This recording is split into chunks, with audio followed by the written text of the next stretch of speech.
Hi everybody, it's me again. It's Shelby with Hooks Books and Crime. And, oh my god, and it's crafting story time. I crochet and tell you a pretty awful story so we can craft and get traumatized together. If I'm following a pattern, I'll post that in the show notes. And really, I'm just trying to get a little craft circle vibe going. You don't have to crochet, you can do needlepoint, you can knit, you can do whatever you want. I just like talking about true crime. I'm always at home. I work from home, stay at home mom. I don't get out much. So I decided to do this. Now, the story I'm covering today is I feel like it's a commonly covered story. I'm not going to let that deter me though. I just remember when it happened. I'm the same age as the victim. I was 15. I think she was 16. She graduated, I think, a year. She would have graduated a year before me. We're very close in age. When I see pictures of her, what she was wearing, and you look at like her friends, our friend groups look very similar, and she definitely looks like someone I would have been friends with, and it just made me really sad. I remember when this happening because all I could think about is how this could have very easily been someone in my friend group. Not that I had anybody, alarming like that, but just that there are monsters everywhere. And it's unfortunate that it happened to anybody, let alone such a sweet girl like this. So our story starts off in Pocatello, Idaho. A family is returning from a weekend trip out of town. Their 13-year-old daughter runs inside, and inside is her cousin. Her cousin's been house sitting for the weekend. And instead of seeing her cousin, unfortunately, she stumbles upon a very gruesome scene. Her cousin is actually on the floor dead and has been brutally murdered. She's been stabbed to death. Police come, detectives show up. This girl is identified as Cassie Jo Stoddard. And, let me just time out here. I've heard this name said two types of way. I've heard Stoddart and I've heard Stoddart. I'm gonna go with Stoddart just because of the two D's. Stoddart makes more sense than Stodart. I could be very wrong though. Language is weird, and I think we all know the English language breaks a lot of its own rules. But I'm gonna go with Stoddart. I apologize if I'm wrong. Like I said, I've heard it two different ways, so I just want to clarify that really quick. But yes, our victim is 16-year-old Cassie Jo Stoddard. So Cassie Jo is a very bright girl. She's very sweet. She seems to be, doesn't cause trouble at home, has a good circle of friends. She seems very well liked and, almost like an ideal daughter, I would say. I don't doubt that, she's had arguments with her parents or anything like that. I feel like that's typical teenage stuff. But she hasn't had any concerning behavior or any rebellious actions that point to things taking a darker turn. She's never done anything like that.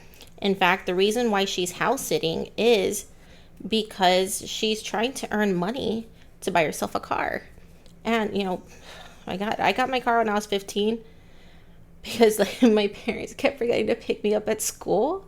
So I got a car, and oh my god, like when I was actually allowed to drive it, I was thrilled. I started getting in a lot of trouble because I was a little too thrilled, but it was great that you get this new sense of independence and this new sense of freedom. Yeah, your parents have you drive around to go get them stuff, but what's the worst place that you can be when you're a teenager? It's being at home, even if you're from a good home. For some reason, being at home is like the worst thing ever. So Cassie wants that freedom. So she's trying to earn money and she's being paid to house sit. And she took it very seriously also. She wasn't like planning on throwing a house party. All she did is ask for permission is if her boyfriend Matt could come over. And I feel like that already just shows the character in Cassie. When I was 16 and my parents were out of town, everybody was coming over. Sorry, Mom. Sorry, Dad. Well, they already knew because they would always find some symbol that I was getting high. Somewhere around the house, somebody left seeds or somebody was ashing somewhere that they weren't supposed to. Every fucking time. I didn't have great friends.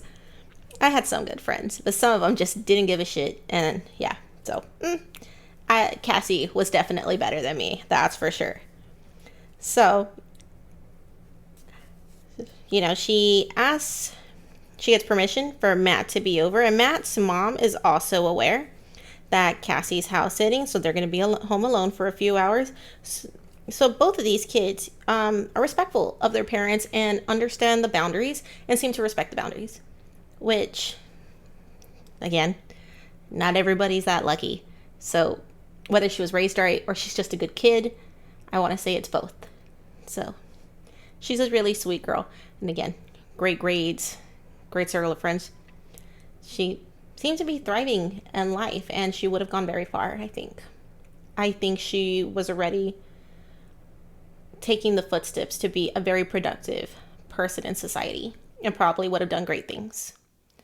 Now, with being alone in this house, and this is the other thing that like really stuck with me about this is, so where this house was kind of like on the outskirts of town. It was in a rural area. The nearest neighbor is half a mile away. So there's some distance there, and that's far. So, and I grew up kind of like that. Now, my nearest neighbor was right next door, but I was related to everybody on the ranch. Anybody who I wasn't related to was, pretty kind of far down the street. And I would always worry, like, if anything went wrong, how long would the ambulance take to get there? Or if there was a fire, how long does the fire department take? And is it the city fire department? Is it the volunteer fire department? Does the volunteer fire department have as much as the city fire department? I was a very anxious kid. So her being alone in this big house in the middle of nowhere was already nerve-wracking for her. And she wants to do a good job. She wants to report back that nothing went wrong. She took care of everything. She took care of the family dog. She wants, she knows if this doesn't go well, they're not going to ask her again. And that's the last time they're ever going to pay her to do something. So she's taking it seriously. So, her mom drops her off. Matt comes over. Matt and her are hanging out. They're just watching TV. And the doorbell rings. And she's kind of like, well, who's here? Because she most definitely did not invite anybody else over. And it turns out it's two of Matt's friends, Brian Draper and Tori Adamczyk. I said that wrong. Tori Adamczyk. Brian Draper, Tori Adamczyk show up. And Cassie's kind of pissed because never did she say to Matt, like, yeah, let's have friends over. Nor did Matt ask, like, is it cool if they come by? I know I'd be pissed. But, I mean, it's kind of hard also because when you're that age, if Matt's like her first, like, really serious boyfriend or one that she really, really likes and she's getting to hang out with like this, you don't want to rock that boat. You don't want to be considered like a prude or, oh, she's a fucking bitch. She didn't let my friend stay over. We know how, boys would be like that. Girls are like that as teenagers. Everybody's an asshole as a teenager. And I'm sure that's what went through her mind. Like, oh, I don't want them to think that I'm like not cool or I'm not a cool girlfriend or, she probably had something like that going through her head. So she's like, no, they can stay. And so Brian and Adam hang out with Matt and Tori for a little bit and they watch a movie. And Brian and Tori are kind of disappointed because for whatever reason, they're under the impression that there was going to be a house party. And Cassie's like, yeah, most definitely not. There is not going to be a party here tonight. You heard wrong, or you've been misinformed. And they're just like, well, what the fuck? Or something stupid like that. They basically are like, I don't want to just watch a movie here. I could just go to the movies and we can have a better time. Meh, meh, meh. So, I mean, and the thing about Brian and Tori is they considered themselves like film critics and movie buffs. I really wouldn't be surprised if they used the term film snob or cinephile. That one's my favorite with people who are like, oh, I'm really into movies. I'm a cinephile. I'm like, okay, that's cool. I love movies too. I'm not that pretentious though. Um, yeah, cinephile. I have no doubt that they've used one of those terms. And they also like love all things horror. They're always recording themselves just like on the daily. They're basically vlogging their whole life because they're so interesting. I say that and I'm doing this shit. Oh no, I'm a hypocrite. But there's a difference between us. I'm actually doing something and I'm telling you a story. So there's a difference. I'm not just talking to talk about myself. That's for sure. So that's them in a nutshell.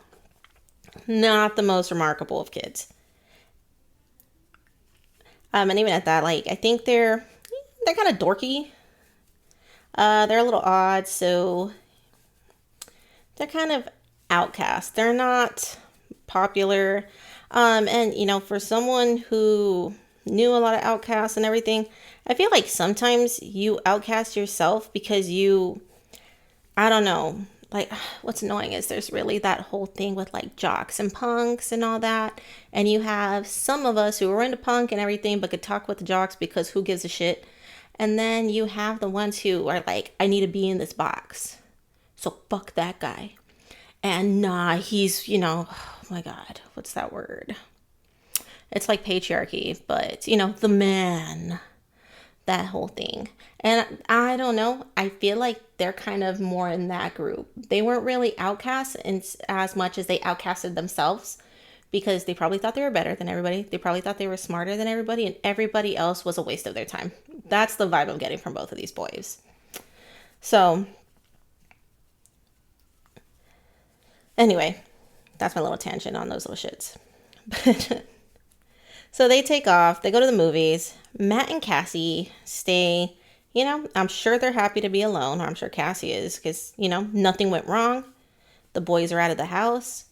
And everything's back to what she told her aunt how it's going to be. But then the lights go out, like the power goes out. And as someone who grew up in the middle of nowhere, I don't care that my family lived next door. When the power was out, I was shitting bricks. It's dark. There's like, when you live that far out, there's not really any street lights. And if you're not right off the road, even if there is street lights, they don't hit your house. Not enough. It's terrifying out there. Like sometimes we think about moving back to the country, like as it is. I was thinking about moving back to the country last week, and I took my stepson home, and I ran over a snake. I was like, nope, I'm not coming back out here. Yeah, I ran over a fucking snake. So, It's like, yeah, no, it's terrifying out there. I would have been scared too.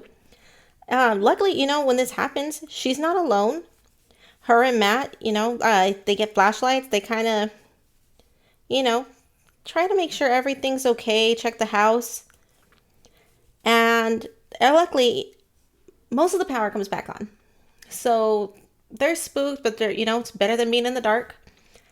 So they go back to watching TV. I'm sure they're still a little sketchy on their toes. And then there's honking outside. Matt's mom is there to pick him up. But Cassie doesn't want to be alone after that. She does not want to spend the night alone there. I mean, That's her first night staying there by herself, too. It's even worse. So she's scared. And she's telling Matt, like, she's asking if he can stay. So Matt goes and asks his mom for permission. And, like, of course, Matt's mom is just like, no, we're not playing that game. You two, unsupervised, sleeping together at night? Nope. Which, yeah, girl, don't blame you. I would have done the same thing. Like, no. But she understands the situation as well. So she offers for Cassie to stay the night at her house with Matt. There's supervision and she won't feel unsafe. But Cassie, she really wants to do a good job. And she doesn't feel right telling her aunt that she's going to house sit and not stay the night like she said she would. So she declines the offer and Matt goes home with his mom. He calls her. When he gets home, they talk a little bit and then they hang up and they go to bed. And that's the last time anybody has talked to Cassie Jo. So when police hear that Matt is going to be when they tell the police that Matt was going to be at her house, naturally, that's who they go talk to. They go talk to Matt. And of course, Matt has an alibi. His mother picked him up. She picks him up. He tells them everything about the lights going out, that he tried to get her to stay at his house, that she declined. And he mentions that Brian and Tori stopped by also. And, they are like, well, okay. So next up is Brian and Tori. So Brian and Tori get called in. They have movie tickets They went to go see Holes. And see, even just that part resonates with me. Because I think there was at least 2 or 3 years in a row where that was a required reading. And then the movie came out, which I don't even think I ever finished the movie just because I had to read the book so much. And Holes was far less interesting to me than Harry Potter. So, yeah, I didn't finish the movie, but that's what they went to go see. They went to go see Holes. And, well, police are just like, well, damn, they have an alibi too. So they're looking things over and they do see some things like Cassie's cousin tells them that she was already caught off guard when she went inside because the front door was unlocked. Detectives noticed that it's not a break-in, nothing's missing, and it's not like the house is ransacked, like they were looking for something specific. There's nothing like that. There's no indication that this was targeted towards the house. It seems like it was very personal to Cassie because Cassie was stabbed over 30 times and there's at least 9 fatal wounds. So whoever did this definitely wanted her dead. And oh my god, to stab somebody that many times, it's very personal. Most people don't want to see that most people don't want to be that up close and personal to death unless they really hate that person or they really like it. So that's what these detectives are up against. And then, so they really have no other leads as to who this could be. She has no enemies. She's not in a gang. She doesn't have any beefs at school with anybody. So they basically backtrack and they go back to the people most definitely that they know were there. And they question them again, but they also do more detailed questioning to see maybe somebody noticed something or maybe somebody slipped up and I don't know. As it is, they couldn't get over the fact that when they told Matt that Cassie was dead, they said he was completely emotionless. And honestly, I get the concern, but at the same time, I'm pretty sure this poor boy was just in shock. I'm pretty sure. I mean, when my high school sweetheart died, we hadn't been together in like years, but I had just talked to him the week before. And when I found out that he was murdered, I was in shock for that whole day. Because, like, that was literally all I could think of. But I just talked to him. And I feel like that's how it was for Matt. He had just talked to her. He talked to her on the phone that night. He had just talked to her. He told them that he hung out with Tori at Tori's house that weekend, and he kept calling her, but she didn't answer. But I have no doubt that this boy was in shock. I definitely don't think it was that he didn't care. I think it was a very hard thing to face at 16. And for all we know, maybe Cassie was like his first big love, that teenager big love. And she died. She died right after he left her. So they have Matt take a polygraph test, and he's clean. He passes with flying colors. Matt had nothing to do with this. And again, he has the alibi. And I don't think Matt was wealthy enough to put a hit on her. So once they roll Matt out, for sure this time, they go back to the two boys. And the boys, again, they have their alibi that they were at the movies. So they start, digging a little deeper into that aspect. They ask them, well, what was the movie about? And suddenly, the two movie buffs can't give them a plot. They can't name one actor in that movie. Like, dude, I didn't even watch the whole thing of that movie, and I can tell you, Shia LaBeouf is in there, but I remembered him for different reasons. And Ripley, Mr. Horror Buffs, Ripley is in there. What are you talking about? Sigourney Weaver. She's in there. I think it's Sigourney Weaver. Am I thinking the wrong redhead? Let me Google this really quick. I swear it's her.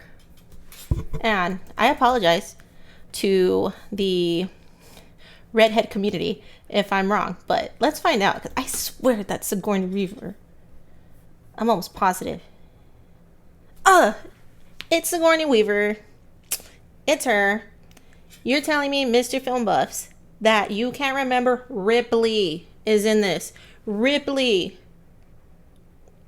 Alien's probably one of the greatest horror movies ever. It's fucking fantastic for being made when it was. It holds up. No CGI. Get out of here with that. No.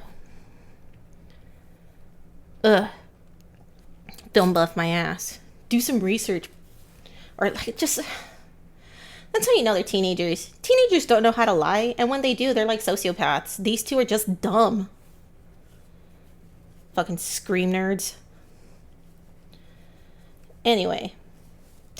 That just irritated me. Because I honestly didn't even realize that till just right now. Like, it's Sigourney Weaver, horror dudes.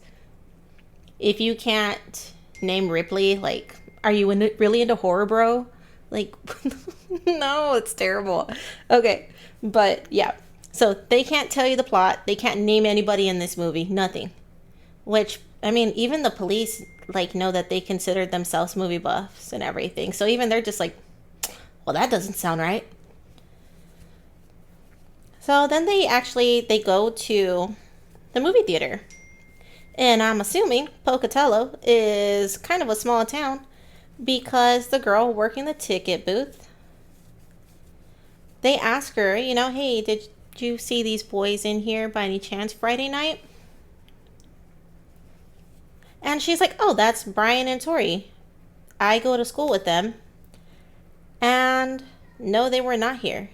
She tells them no, they were not here that night, because she would have remembered them. She was the one that was checking tickets and letting people into that movie. So police are like, well, that's interesting. So then they go back. And they're just like, all right, what the hell? Something's up here. So what they do is they go ahead and bring Brian in again. And when they call Brian in this time, Brian, you can tell something is really eating at Brian. It's like what's eating Gilbert Grape, but what's eating Brian Draper. And you care less. Well, no, you care. You just don't really care about him already because you're like, you did something, didn't you?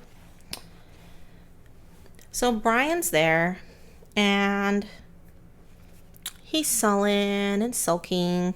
From one thing I saw, it said that he had tears in his eyes. And I mean, praise the Lord. I'm pretty sure when an officer sees like they're at that breaking point, they're like, I got him. I'm going to get what I need now. I'm going to bring peace to this family. Even though it's horrible, I'm going to get them answers. So, Brian tells them that him and Tori, when they left that night, they never actually left. That they stayed. They actually noticed that the back door to the basement was unlocked. Which, I want a basement just because, I don't know, I feel like I'll feel more comfortable knowing that I have somewhere in case we have a tornado. We've never even had one. Like, I think we've had one. We've had some, but it's always on the outskirts. I live in the city. We've never had one in the city. But I'm always like, I feel like I should have a basement anyway, just in case, because I'm super terrified of natural disasters. And then I hear stuff like this. I'm like, never mind. Don't need one. So they're in the basement. And they're the ones who actually turn the power off. They're playing with the breaker. They turn off the breaker. They hear them fumbling and getting scared. And they turn it back on. They hear Matt leave. And they decide, like, all right, now's our time to get Cassie.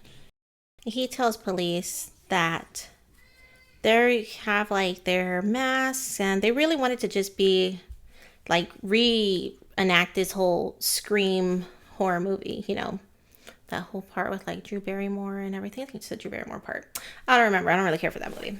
Scream's all right. I don't think it's worth the hype, to be honest. I do love Ghostface though. I think the mask is cool as shit, but I'll take Halloween. No, really, you know what? I'll take Friday the 13th. First one, gold. I love it. So I'm guessing things get out of hand and Tori stabs Cassie. So Brian tells them this whole story. He also takes them to the burial site where they hid all of their evidence. And I don't know if this is just Brian not thinking. It sounds, again, like a very teenage thing to do is not have foresight and not to think things completely through. This is why you shouldn't lie. It's so much easier to just remember the truth than the lie. Even though I know it's hard, but when you do something this fucked up, I feel like piling lie on top of lie, you're just gonna, really. And also it's gonna make everybody like really hate you. So what they find is they find the weapons because for some reason they couldn't just use one knife, they had to use multiple. But they also find a VHS cassette. Because remember, these boys record everything. Everything. So they bury that too. And police are like, well, looky. What's in here? Oh, these boys recorded all of their conversations, not just about Cassie. There's before and after Cassie recordings.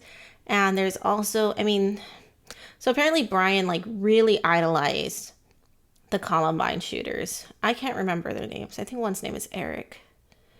But, well, that's a red flag right there. I swear, if any of your kids are idolizing or admiring any school shooter, you need to get them to a therapist. Okay? That's not a phase. It's not the same as liking Marilyn Manson. It's not. So that's a red flag. And him and Tori are just talking about how they're going to be better than Ted Bundy and the Hillside Stranglers. And they're going to be like remembered for this. And I mean, it's like they wanted to be famous for all the wrong reasons. They wanted to be the picture children of Notorious. I don't even know. I don't know how you get to that point. And it's not just Brian saying this, it's Tori talking about this too. One is not less guilty than the other in what they say. If anything, I would say some of the things Tori says are more disturbing. Because at one point, they're talking about how it has to be Cassie, and they're sorry to Cassie's family, but it has to be her. She's been chosen, which, ew, dude, gross. And Tori, who isn't in the frame, but you can tell the difference because when Tori, a lot of the times you can tell Brian's recording basically. So you're able to determine whose voice, and it's very distinct in Tori's voice because they're saying this in the car. So its camera is actually facing the road, and you can hear the voice coming from the driver's side, and you hear Tori, I'm horny just thinking about it. Like, Brian, I get you got like you're in all this shit, but I feel like, you know what? Not even that, because I just remembered this weirdo was like, oh, me too. What boys are having these conversations? I get dudes talk about chicks, but these guys are talking about fucking dead chicks. And then they're like, oh, we were outcasted. You outcasted yourself. You outcasted yourself, most definitely. What is wrong with these boys? So they're talking about this, and then apparently they've been trying to find the right moment to kill both Cassie and Matt for a while. So they even have recordings of that, of them talking about how they failed multiple times. Apparently every time that they've known they've been together, there's always been a parent around. So they said, it was this golden opportunity that Cassie was going to be house sitting and in this house alone. But, they just waited for Matt to leave. I do feel like Cassie was also targeted by Brian because apparently Brian liked her and she turned him down. She wasn't interested in her.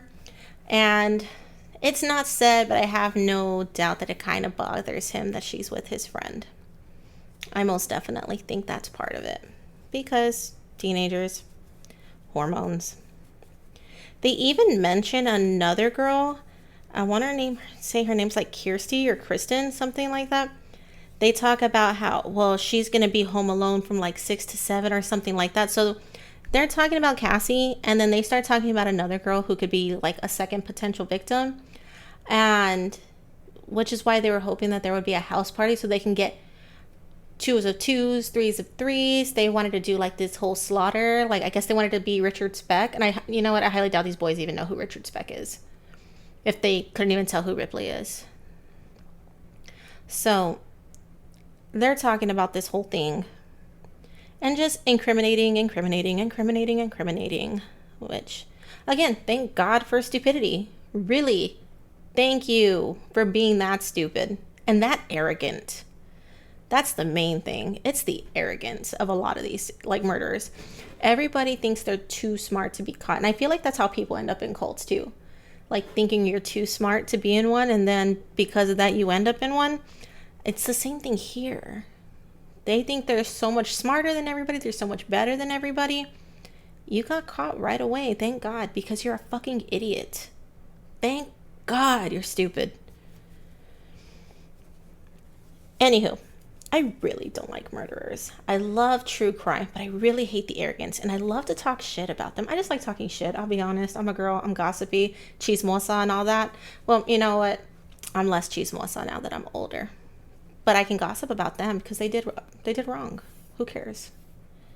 And I got even more chisme for you at the end of this. So, and you're gonna be with me on all of this. You're gonna be like, yeah, fuck that person too. Okay, so Brian and Tori are arrested, and they both are found guilty of first-degree murder because it's clearly premeditated because of what's on the videos. Tori's parents, so like I said, there's recordings after they killed Cassie as well, and it's Brian saying, I killed Cassie, he's all hyped up. Tori's there, Tori's there, you can hear him talking, but he's not saying anything like this. He's not saying anything like that. It's only Brian. So just that little sliver gives Tori's parents like this insane delusion that Tori's innocent, because him talking about getting hard for killing a girl isn't concerning. Okay. So they're found guilty. They're sentenced to life in prison. Of course, immediately they file appeals, which get denied, of course, because nobody's buying it. And the most annoying part of all of this is, again, Tori's parents are in such denial. And there's even like this interview with them where they talk to him, and he basically talks about how he had nothing to do with it.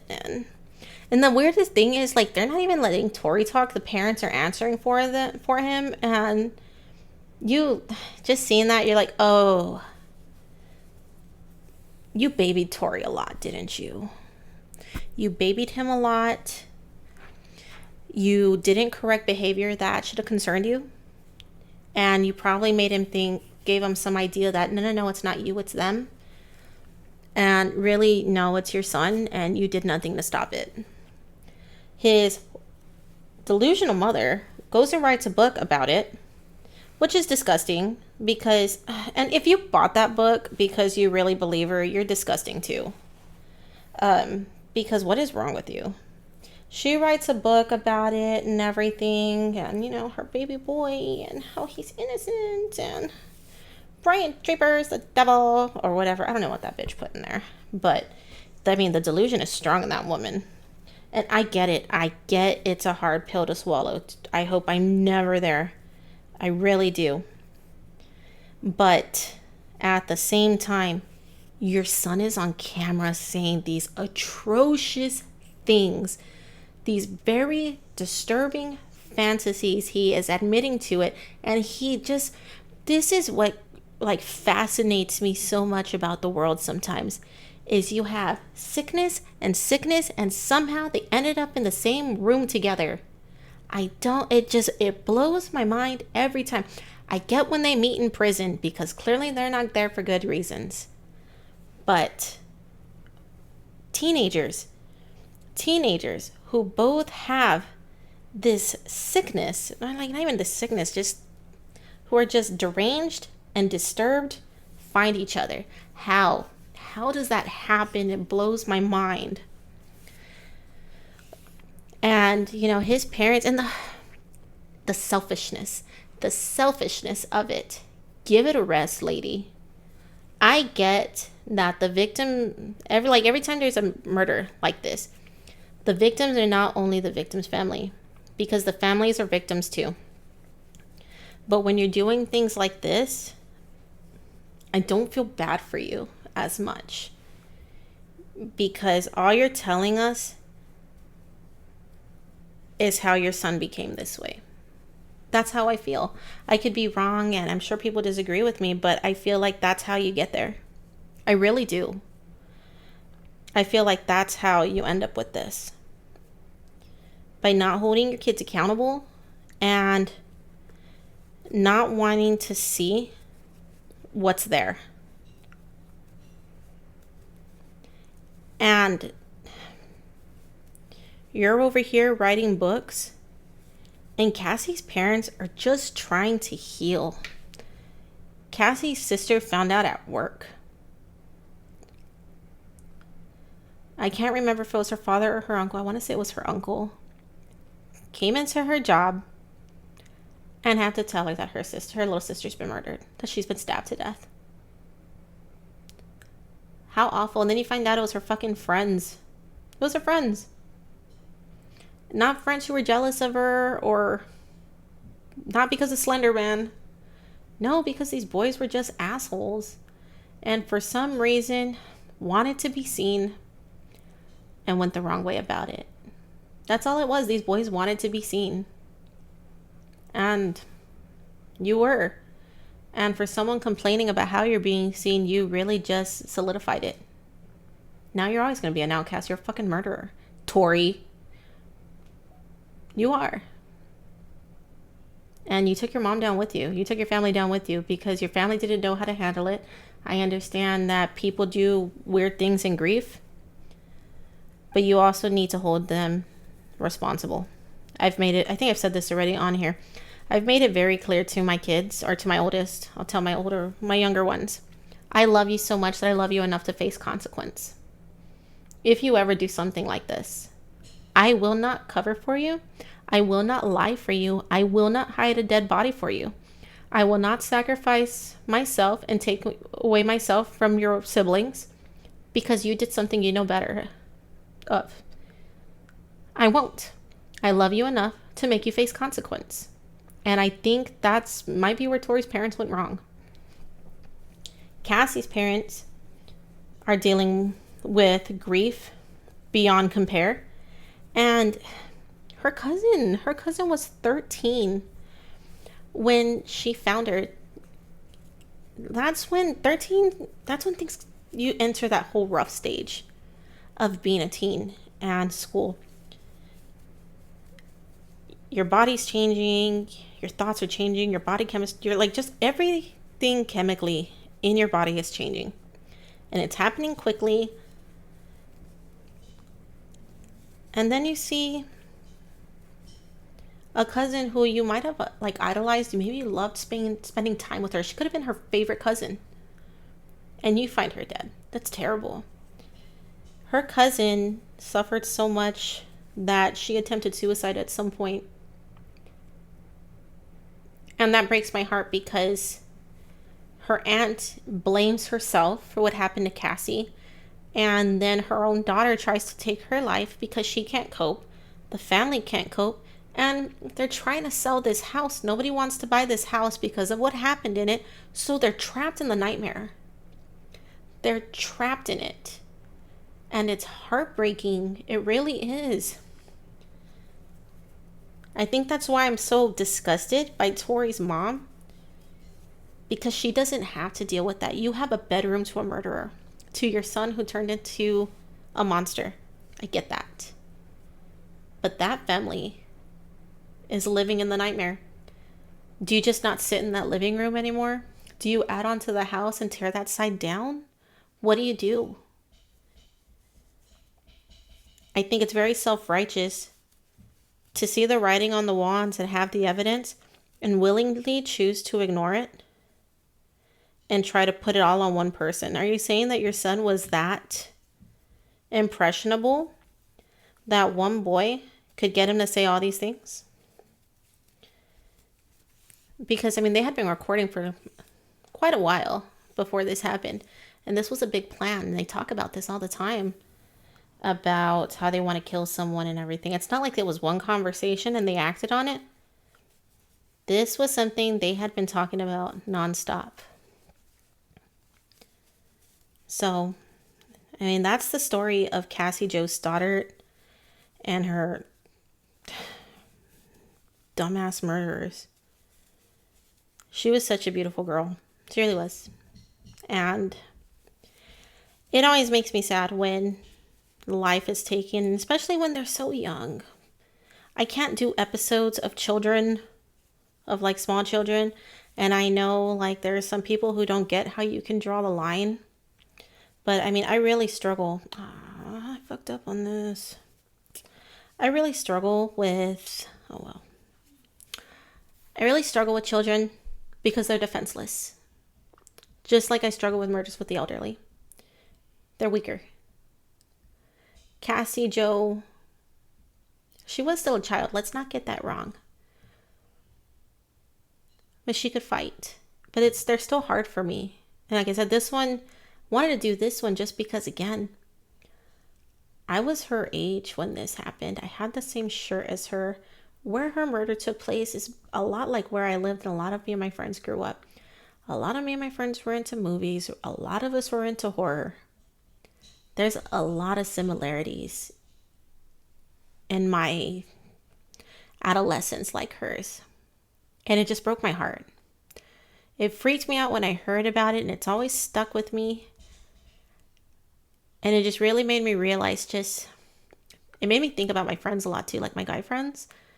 And though I would always say, like, I don't think any of them would do that, I could have been wrong. Luckily, none of them are murderers till this day. Thank God. Please keep it up, guys. Let's not kill anybody. There's more to life than that. But I think a lot of it comes down to holding your kids accountable and being willing to see the writing on the wall when something's wrong. So I implore y'all, spend time with your kids and dig deep with them. I'll admit I struggle balancing the fact that my daughter's going to be 13 soon. And then I have two really little ones. I have to balance them, but I make very sure that she's not forgotten. And anything that would even be concerning, I address it. Luckily, we're very honest with each other. I think it's because I was a single mom for so long that her and I, we have that bond. And no matter now that, we're a family and everything, she's still my girl. That's my baby. She was it for me for so long. She'll always be it for me. Again, how do you end these things? This is my little granny square. Like I said, I found somewhere that's selling Big Twist yarn. So, I just have a bunch of different random colors from all these projects that I'm just really trying to get rid of and find uses for. I think with this emerald green, I'm going to make myself a bandeau top. Ooh, maybe I'll just make stripes because I do like these colors together. I'm digging it. But yeah, I'm just trying to make myself a pillow. I've never tried it. This is number 3 out of 9. I got to make my friend a red flag. She thought it was cute. But yeah, if you were into this, like, subscribe, share, tell your friends. I know it's a work in progress. I'm good with it. I'm just happy to be talking to y'all, to be honest. As it is, I gotta wrap this up anyway. I gotta go make dinner. But again, I'm Shelby with Hooks, Books, and Crime. And, thanks for joining me. I hope you got to craft away with me. And I'll catch you on the next one. Bye.